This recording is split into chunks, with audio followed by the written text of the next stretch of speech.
ఆపదామపహర్తారం దాతారం సర్వసంపదాం లోకాభిరామం శ్రీరామం భూయో భూయో నమామ్యహం. శ్రీమద్ వాల్మీకి రామాయణంలో లక్ష్మణుడు శూర్పణ యొక్క ముక్కు చెవులు కోయడం అనేది ఒక ప్రధానమైనటువంటి కథ యొక్క మలుపు. ఈ యొక్క మలుపు ద్వారానే రామాయణం ప్రధానంగా సాగుతుంది. లక్ష్మణుడు ముక్కు చెవులు కోయడం వలన సీతను రావణాసుడు అపహరించడము, తరువాత రాముడు రాక్షస సంహారం చేయడం, తర్వాత సుగ్రీవుడితో మైత్రి, తరువాత ఇలా రావణ సంహారం జరగడం, ఇదంతా ప్రధానమైనటువంటి ఘట్టాలు జరగడానికి ఇది ఒక కథను మలుపు తిప్పుతుంది. ఆ సందర్భాన్ని గురించి మనం ఈరోజు చెప్పుకుందాం. వాల్మీకి రామాయణం ప్రకారం ఒకరోజు చంద్రుడు తన తమ్ముడు లక్ష్మణుడితోనూ భార్య సీతతోనూ ప్రాతకాలానే గోదావరి నదికి వెళ్ళి స్నానం చేసి అనుష్ఠానాలు పూర్తి చేసుకొని ఆయన మళ్ళా ఆశ్రమానికి వచ్చి ఆశ్రమం ముంగిట తన తమ్ముడితో కథలవి చెప్పుకుంటూ ఉల్లాసంగా సంతోషంగా ఉన్నాడు. ఆ సందర్భంలో అక్కడికి ఒక రాక్షస స్త్రీ వచ్చింది. ఆ రాక్షస స్త్రీ ఎవరంటే దశముఖుడి యొక్క సోదరి శూర్పణఖ. ఆమె అలా వచ్చి శ్రీరాముడిని సమీపించి, ఆ శ్రీరాముడు దీప్తమైనటువంటి ముఖం కలిగి ఉన్నాడు, మహాబాహువులతో ఉన్నాడు, పద్మరేకుల లాంటి కళ్ళుతో ఉన్నాడు, మంచి గజగమనం కలిగిన వాడులా ఉన్నాడు, సుకుమారంగా ఉన్నాడు. ఇలా మన్మధుడిలా ఉన్నటువంటి ఆయన్ని చూసి ఆమె, ఆ దుర్ముఖి అయినటువంటి ఆమె సుముఖుడైన రాముడిని చూసి, అలాగే గంధర్ప సదృశుడైన రాముడిని చూసి కురూపైనటువంటి ఆమె, చక్కటి కేశపాసం ఉన్నటువంటి రాముడిని చూసి ఆమె, ఎర్రటి మూర్ధజాలతో ఉన్నటువంటి ఆమె ప్రియరూపుడు అయినైతే ఈమె అప్రియ రూపురాలు. ఇలా పరస్పరము వ్యతిరేకమైనటువంటి లక్షణాలు కలిగి ఉంది. రాముడు మంచి సుస్వరం గలవాడు, ఆమె భైరవ స్వరం కలది. అతను దాక్షిణ్యుడు, ఈమె క్రూరురాలు. ఇలాంటి యొక్క ఈమె శూర్పణఖ శ్రీరాముడిని చూసి కామమోహితురాలై ఆయన సమీపించి ఇలా అడిగింది, ఎవరు మీరు? ఎందుకు ఇలా జడలు ధరించి ఉన్నారు? ఎందుకు ఈ యొక్క ధనుస్సు బాణాలు ధరించి ఉన్నారు? మీరెవరు? ఇక్కడ ఎందుకు దండకారణ్యంలో నివసిస్తున్నారు? ఏమి కారణం అని రాముడిని వివరంగా అడిగింది. అప్పుడు రామచంద్రుడు ఏం చేశాడంటే ఆమెకు సమాధానం చెప్తూ రుజువర్తనుడైన శ్రీరాముడు ఆమెతో ఇలా పలికాడు ఉన్నది ఉన్నట్లుగానే. దశరథుడు అనేటువంటి మహారాజు ఉన్నాడు, ఆయన ఇంద్రసమ్ముడు. ఆయనకు నేను పెద్ద కుమారుణ్ణి, శ్రీరామచంద్రుడు అంటారు నన్ను. ఇతను నా తమ్ముడు లక్ష్మణుడు, ఈమె నా భార్య సీత. మేము తల్లిదండ్రుల నియోగం చేత ఇక్కడికి వచ్చి వనవాసం చేస్తున్నాం. అది మా విషయం అని. కాబట్టి పితృ ఆజ్ఞను తలదాల్చి తాను అడవికొచ్చి ఇలా వనవాసం చేస్తున్నట్లు భార్య తమ్ములతో ఆయన చెప్పాడు. చెప్పిందని విన్నటువంటి ఈమె మొదటే ఈ రాముడిని ఎప్పుడు చూసిందో అప్పుడే ఆమె కామమోహితురాలుగా ఉంది. కాబట్టి ఆమె శ్రీరామచంద్రుణ్ణి చూసి ఈ విధంగా అడిగింది, జటీతాపసవేషేణ సభారిస్సరచాపధృక్ ఆగతస్త్వమం దేశం కథం రాక్షసేవితం కిమాగమన కృత్యం తే తత్వమాఖ్యాతుమర్హసి ఏముక్తస్తు రాక్షస్య శూర్పణఖ్యా పరంతపః రుజుబుద్ధితయా సర్వం ఆఖ్యాతుముపచక్రమే. అలా జడలతోటి ఇలా ఉన్నటువంటి శ్రీరాముడిని చూసి మీ విషయం చెప్పమని అడగా, అప్పుడు రాముడు ఈ విషయాన్నంతా తాను పితృ ఆజ్ఞ ప్రకారం వచ్చినట్టు చెప్పాడు. చెప్పిన తర్వాత ఆమె ఇతనితోటి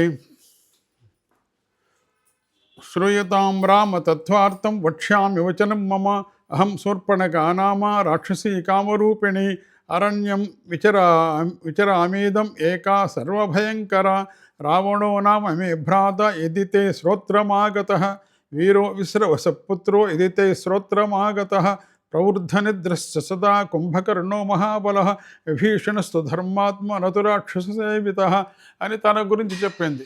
నేను రావణాసుడి యొక్క చెల్లెల్ని, విశ్రవసు యొక్క కుమారుడు రావణుడు, అతనికి ప్రవృద్ధ నిద్ర కలిగినటువంటి కుంభకర్ణుడు తమ్ముడు, అతనికి విభీషణుడైన తమ్ముడున్నాడు. ఇతను చాలా ధర్మాత్ముడు, ఇతనికి రాక్షస గుణాలు లేవు. వారి ముగ్గురు యొక్క సోదరుని నేను. ఇక్కడ ఖరదూషణులు మా సోదరులు ఈ దండకారణ్యాన్ని పాలిస్తున్నారు. వారి దగ్గర నేను ఇక్కడ దండకారణ్యంలో సంచరిస్తూ విహరిస్తుంటాను. నేను స్వచ్ఛందమైన గమనం కలిగిన దాన్ని, స్వచ్ఛందమైన బలం కలిగిన దాన్ని. నేను నిన్ను చూడగానే నేను మనసుపడ్డాను.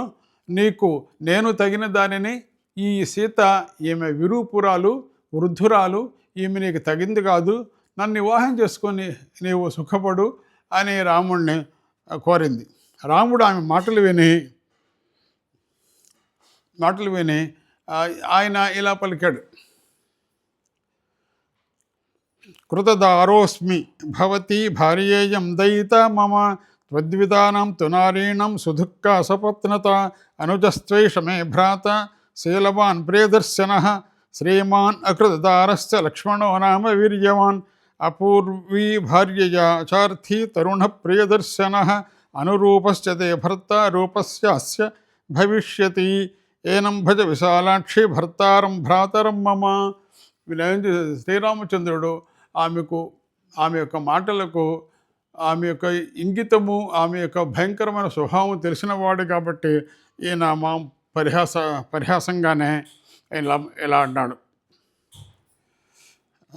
ఓ సుందరి, నేను భార్య కలిగిన వాడిని. నా భార్య ధర్మాత్మురాలు, నాకు తగినటువంటి అర్ధాంగి, ప్రియదర్శన. నన్ను వివాహం చేసుకుంటే నీవు సపత్ని గలదానవు అవుతావు. నీకేమీ సుఖం ఉండదు. నా తమ్ముడు నాకంటే అందగాడు, తగినవాడు, సర్వలక్షణ సంపన్నుడు అయినటువంటి నా తమ్ముడు నీకు తగినటువంటి వాడు. నా తమ్ముడిని నీవు భర్తగా పొందితే సుఖిస్తావు.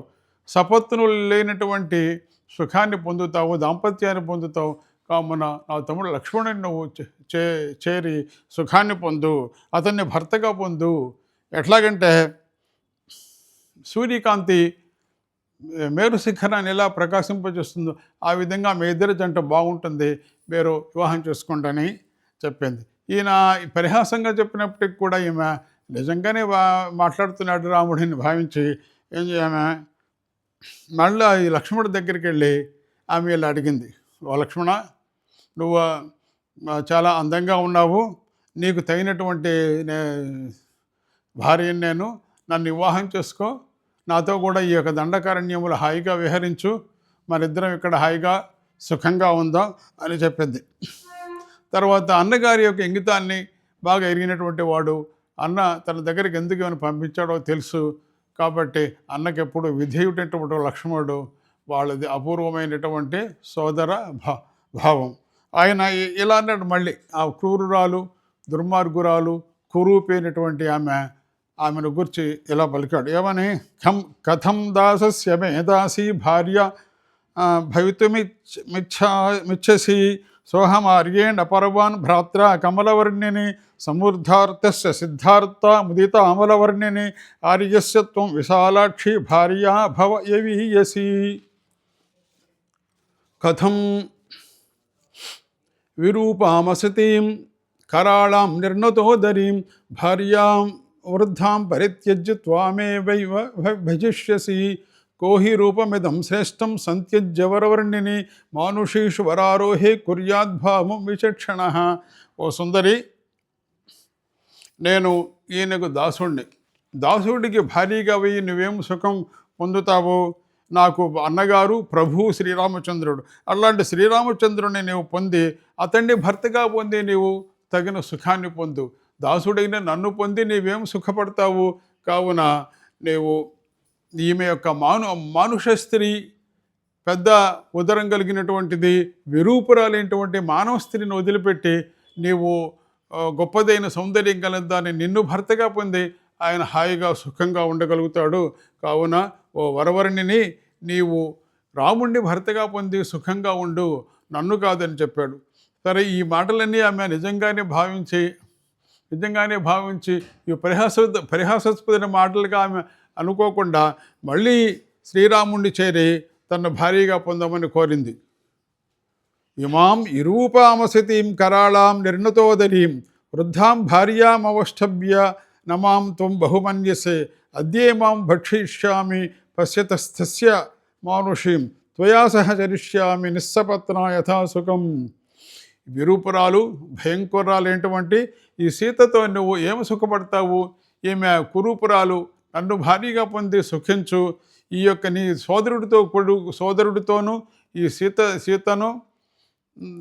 సీతతోని ఇద్దరినీ కలిపి నేను భక్షించేస్తాను, నేను వారిని సంహరిస్తాను. కాబట్టి నీవు రామచంద్ర, నువ్వు నన్ను భర్తగా పొంది హాయిగా ఈ దండకారణ్యంలో విహరించు, నీకు నేను తగిన చూడనట్టు ఆమె మళ్ళీ ఆమెను సీతను చంపడానికి ఆమె మీదకు దూకపోయింది. దాంతో భయపడ్డటువంటి భీతహరిణేక్షనేటువంటి సీతమ్మ భయపడింది. అలా భయపడగా రాముడికి ఆ సీత యొక్క భయాన్ని చూసి సీతను ఇది ఏమి చేస్తుందో ఈ శూర్పణఖ దుర్మార్గురాలని భావించి, అంటే లక్ష్మణ, ఏమిటి నీవు మౌనంగా ఉన్నావు? ఈ క్రూరాలు దుర్మార్గురాలు అనేటువంటి ఈ మాటల్ని నీవు నీవు నీవు తక్కువగా తీసుకోకు. ఇలాంటి వారి మాటలు మనం పరిహాసాస్పదంగా చూడకూడదు. ఈ దుర్మార్గురాలు సీతకు అపకారం చూస్తోంది, కావున వెంటనే దీనికి తగిన విధంగా శిక్షించమని రాముడు చెప్పగానే క్రుద్ధుడైన లక్ష్మణుడు తన కత్తిని దూసి ఆ శూర్పణ యొక్క ముక్కు చెవులు కోసేశాడు. ముక్కు చెవులు కోయగానే ఆ రక్తం ఓడుతూ భయంకరంగా అరుస్తూ అది వివిధ రకాలుగా తన ఏడుపు గొంతుతో అరుస్తూ ఆ వనంలోకి పరుగుపెట్టింది. అట్లా ఎలా వచ్చిందో ఆ శూర్పణఖ ఘోరమైన స్వరంతో అరుస్తూ వనంలో ప్రవేశించింది. ఎట్లా అంటే అది వర్షాకాలంలో మేఘం ఎలా అరుస్తుందో అలా ఏడుపు గొంతుతో ఆర్తనాదాలు చేస్తూ వెళ్ళి ఎక్కడైతే రాక్షస బృందం ఉందో, ఖరదూషణాదులు ఉన్నారో ఆ బృందం మధ్యలో అది ఓ పర్వతంలాగా అక్కడ వెళ్ళి పడిపోయింది. అలా పడిపోయి తనకు జరిగిన పరాభవాన్ని గురించి, లక్ష్మణుడు చేసిన పరాభవాన్ని గురించి, రామలక్ష్మణులు సీత దండకారణ్యంలో ఉండే నివాసాన్ని గురించి సవివరంగా తన సోదరుడైన ఖరుడికి అంతా వివరించి చెప్పింది. అలా ఆమె మాటలు విన్నటువంటి వారు మళ్ళీ రాక్షసులు ప్రతీకారానికి పూనుకున్నారు. ఇది శూర్పణఖ పరాభవ కథ.